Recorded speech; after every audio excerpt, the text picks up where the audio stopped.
Welcome to the recording of the Food Systems Leadership Network Community Food Systems Mentorship Informational Call. We're excited to share with you about some background on the program as well as the mentors this year. We're really excited to have a cohort of 12 mentors, which is the most we've had, and such a range of expertise they offer. My name is Andrew Carberry with the Wallace Center. I use he, him pronouns and invite you to introduce yourself in the chat. I see folks doing that. I'm going to share your location and a word that comes to mind when you think about mentorship. And I see Kevin has already, from New York, has said guidance, and Lisa also guidance from Kauai. Cool to see that it's all coming together with y'all both in thinking about guidance. I also want to welcome Melanie Edwards, my colleague, who's also co-leading the mentorship program this year. I want to say hi. Hey everyone, hi, my name is Melanie Edwards. Really excited to be here with y'all. I'm a program associate with the Wallace Center supporting the mentorship program. And yeah, we have a really great group of mentors this year and every year, but we're just really excited for y'all to be here with us today. Thanks. And then also want to invite Shafali Patel, who's our newest Wallace Center colleague, if you want to introduce yourself real quick. Oh, you're muted. Good. There you go.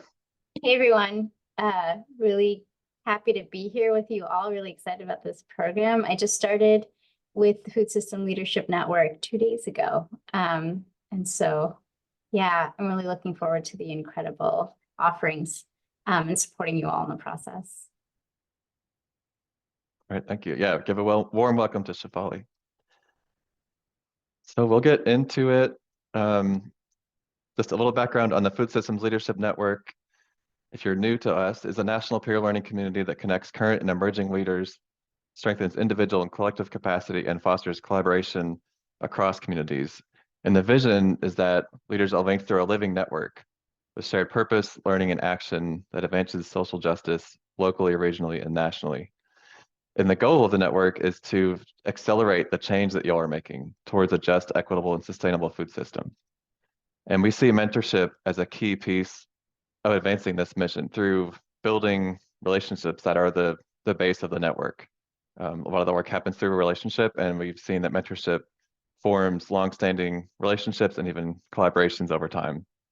And also that supporting people with the skills that they need, with the way mentorship is really tailored to your unique circumstance and your background, to make the most of that is a way to accelerate the movement. So we really think it's a key piece of building the network, along with retreats. As you'll see in that picture, was an in-person retreat that we had several years ago.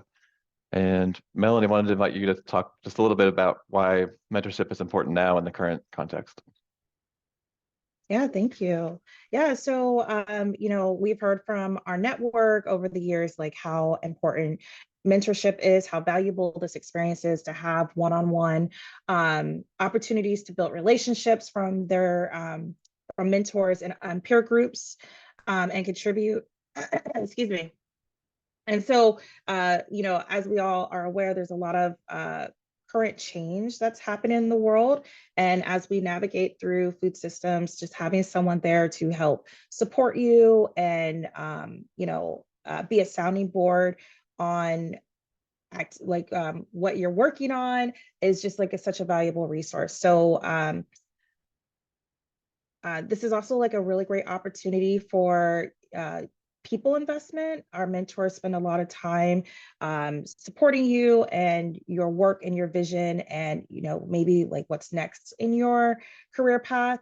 So this is a really great opportunity for investment in yourself. So yeah, I'll pass it back. Thanks. This is, before I get into our version of what it is, this is what past mentees have said, the program, how they would describe it in a few words. And you'll see supportive is number one, that first it's about building relationship and mutual support. Helpful, productive, refreshing, inspiring, insightful, So these are some of the things, how people describe mentorship after they have gone through the experience. And the goals of the program, the number one is, no surprise, but building relationships of solidarity and support across the movement. And you would notice through that when they first meet, mentors and mentees is just about getting to know one another. They don't jump into programmatic work or anything. It's just get to know each other before anything else. It's also a way to create space for seasoned leaders to share their wisdom, knowledge, and expertise with others.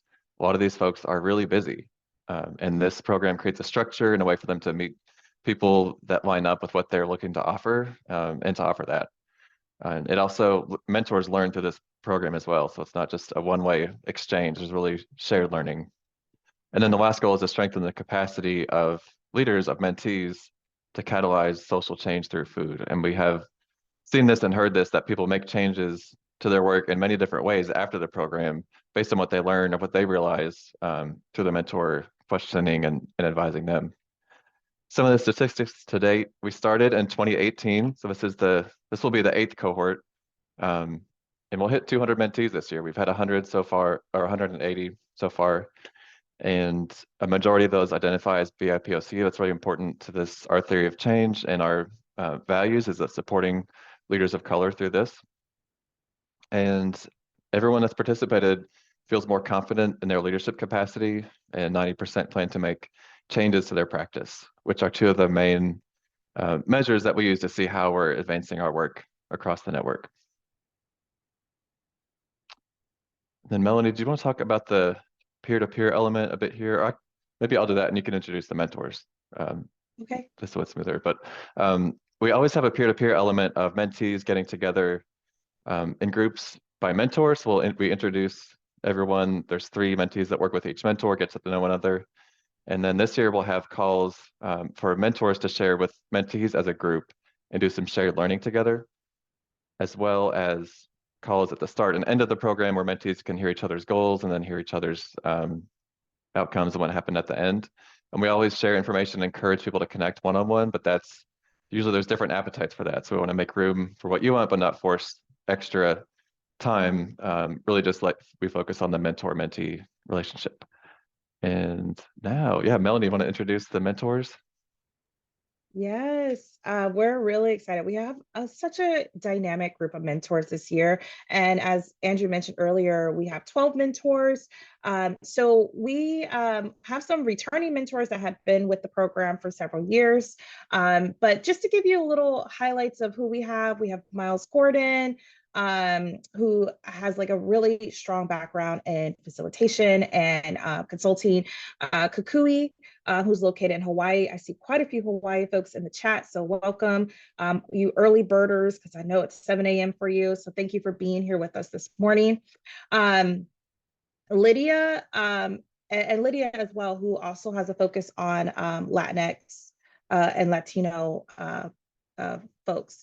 And there are several mentors. They have been with us for the past several years. So really happy to have them returning with us. And then we have some new mentors. Rev Dele, who has a focus on faith-based leadership. And so we're really excited to welcome them to the program. Karen Liam is another new person joining us, mentor joining us this year. And we're really excited to have her here. And Rowan White seems to be like a fan favorite right now. Rowan has a background in Indigenous seed stewardship. And so we're just really excited to bring all these folks on.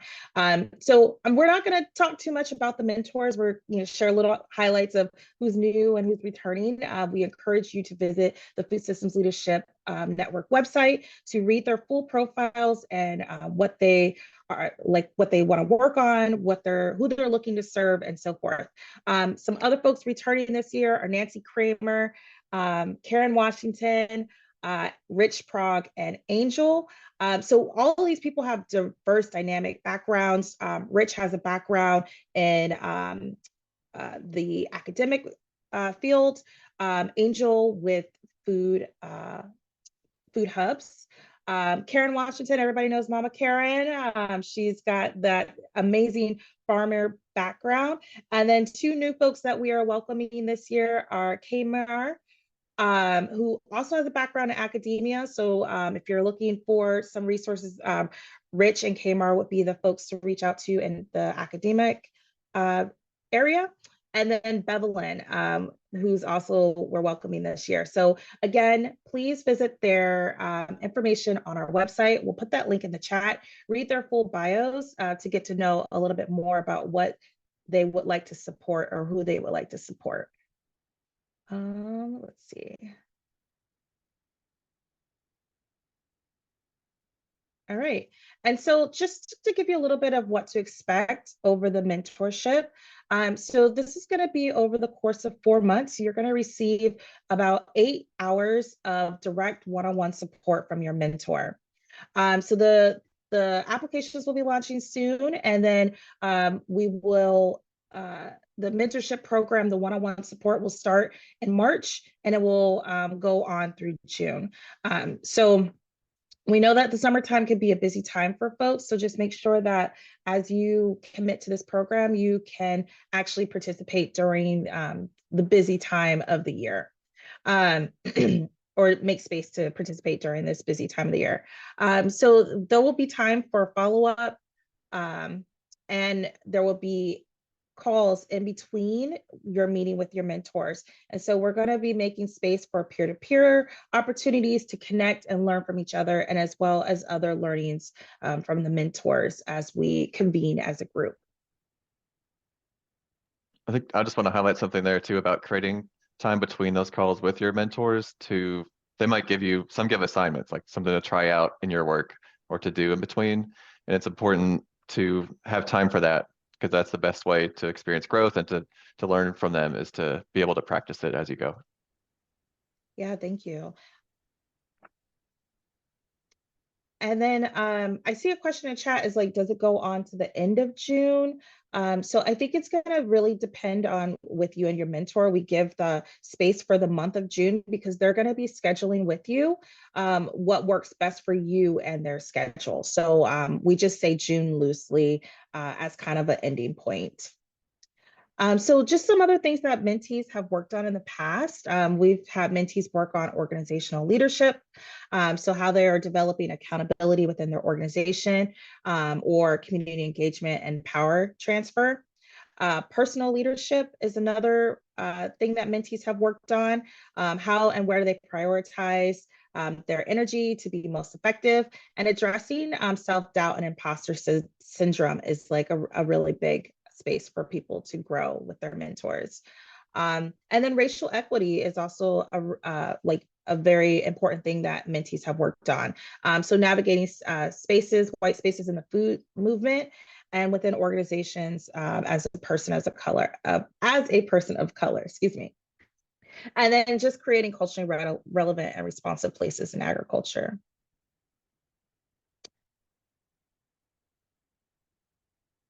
And so just one of the things that we want to ensure that as you're applying to this program, making sure that you understand that this is a mentorship program and not technical assistance.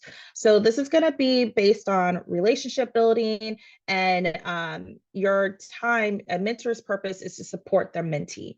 So there's not going to be like, saying, oh, I want to talk to Karen Washington so she can tell me what crops I should intercrop with each other or plant next season. So that is not this type of program.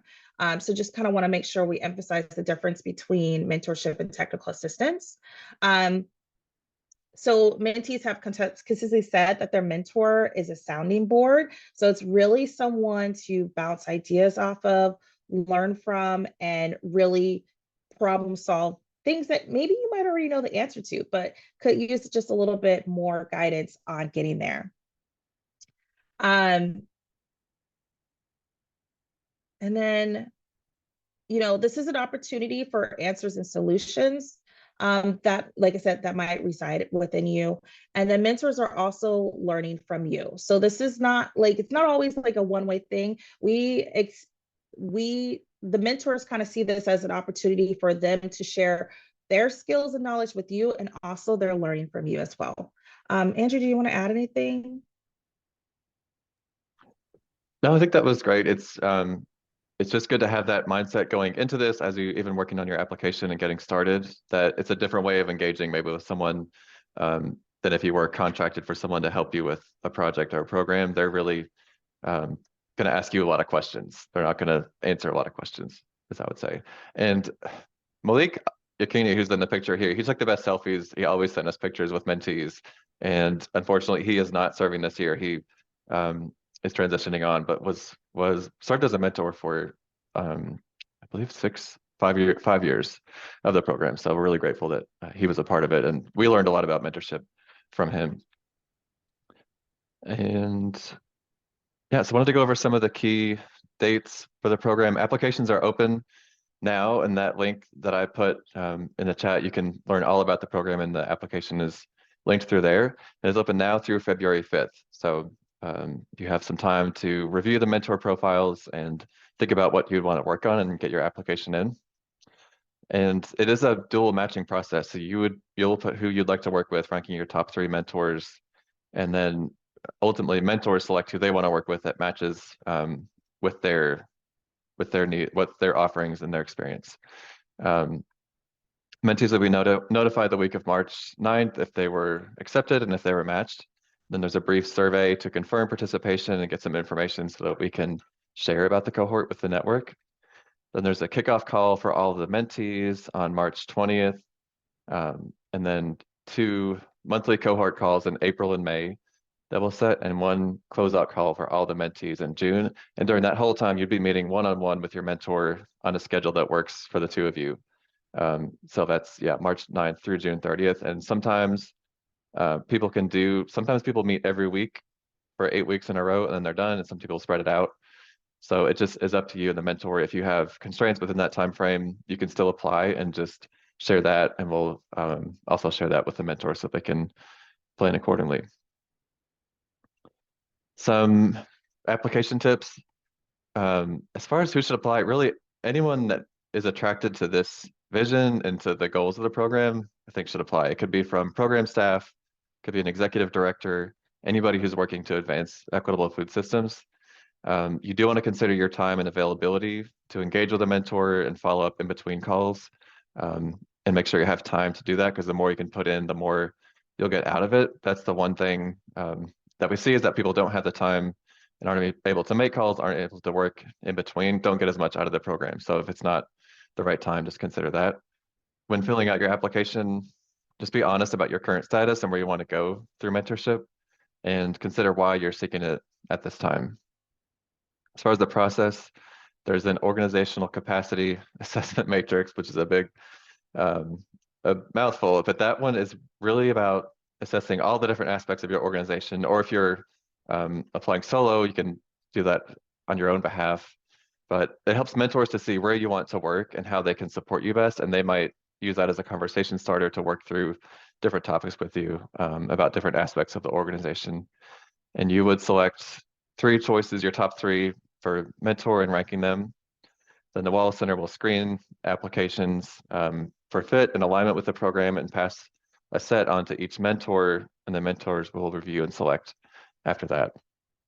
So it is a hefty process, but we've learned that the match is really important and a critical thing to get started and have a successful mentorship. And please keep the questions coming in the chat as you have them. Yeah, because that's all the information that we have. If you want to contact us, please use the FSLN info@winrock.org. That way, any of our team can see and respond to the question, as several of us are in and out during this season. Hey, Susan, is there anything you want to add? Hey, yeah, I just wanted to give a tip on the application process. That the more intentional and clear you can be on why you're seeking mentorship and the challenges that you're facing right now that you want to work with your mentor on, the better. The only way that the mentors have a sense of whether or not they would really be able to meet your needs is by what you share in the application. And so when we receive applications that have very little insight to that, they oftentimes don't get selected, and they very well could be a fantastic mentee and it could be a great match. But the mentor and the Wallace Center team, as we're sort of screening and making recommendations to the mentors of the sort of batches that they could choose from, they tend to go for the folks who have like really shared a good bit about why they're seeking mentorship and specifically why they think they want to work with that person. So I just want to encourage all to like use this as a reflective opportunity as well. Like, why is it that you feel drawn to this program? Why do you want mentorship now? And what is it specifically that you're hoping to work through in partnership with your mentor? I hope that's helpful for your application process. Thanks. Yeah, that's good background to have. And yes, and we have word limits on the application. It because length, like a half page, is too much as we get over 100 applications normally. So be thoughtful and share insights, but also that doesn't mean it has to be really long. You can share that in a concise way, but it is helpful, and I can share too, as I went through a different program last year where I applied, and the application itself was helpful to me to think about why and clarified some things. Even if I hadn't gotten in, I think it would have helped. So hopefully this also helps you to clarify what you want to work on this year. And if you don't get in with a mentor, there's other avenues as well. Yeah, thank you. I see 2 questions in the chat.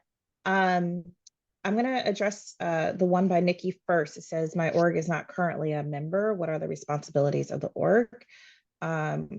That must agree on signing up when verified. Okay, so you can sign up as an FSL member, as an individual, or as an organization. So there are no responsibilities. I mean, the only thing is to like, sign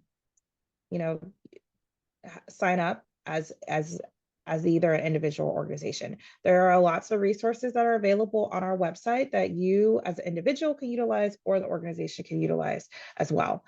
So really what signing up for the FSLN member is just kind of like an opportunity to access more of the resources that we have available on our website. Anything else? And it's free. There's no cost. Yeah. We may need to update the language because you can be an individual member. Your organization doesn't have to be, but as long as you or the organization are, it's just so that you can benefit. Yes. And then I see a question from Kevin. It says, do you have an estimate of the overall time commitment per week, including the one-on-one meetings? So that's going to be so a couple different things. So what we're going to do is we will have a kickoff call for all of the mentees where we just kind of bring you all together, talk to you about like next steps and so forth. After that, we will have maybe like monthly or like check-ins where we might offer an opportunity for peer-to-peer connection or some type of like a training from the mentors. In addition to those 2 things, you'll be meeting with your mentor one-on-one. And then that's going to be a total of 8 hours that they will spread out over the 4 months. So that timing will be nailed out between you and your mentor. I would say, I mean, like 1 to 2 hours a week. It depends. It might be more sometimes if you have a cohort call falls on the week and you're talking with your mentor and you have other things to do. But generally, those 8 hours are over 16 weeks, so that's spread out. But there's, hopefully you're thinking about it and doing something every week related to this, so that it's, a sustained period for you. And the length we feel like is the sweet spot for it's short enough to create some urgency in doing it, and yeah, not spreading it out, but it also. If it was longer, I would spread it out, but it's long enough, being 4 months, that you can make some progress and experiment with things. And I see this next question about the acceptance rate. So this year is our biggest cohort. So it's going to be 36 mentees. Each mentor, the 12 mentors will each work with 3 people. And the past couple of years, we've gotten over 100 applications. So that would be roughly 30% acceptance. And so maybe more since that'll be higher this year since we have more mentors, but it depends how many applications we get. It is competitive, and it ultimately comes down to the match and the fit. Like everyone is worthy that applies. It's just we have limited time slots.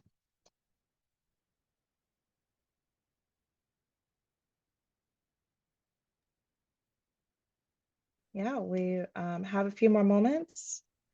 Okay, I see another question. Can you define an organization? Do we need to be a 501c3?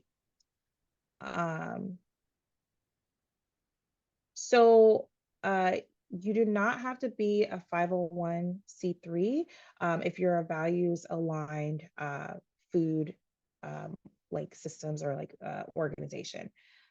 So we have had people that are not nonprofits apply. I don't know if we have like, I think most people that apply are nonprofits. But then we get like other folks who are like farmers and other program like or like other organizational type people that apply. I think we had like someone from like a food restaurant or food grocery store apply last year that were There's a not, general store, yeah. yeah, that were not 501c3s. Mhm. So I think that like as long as your values aligned, it doesn't matter if you're a 501c3 or not.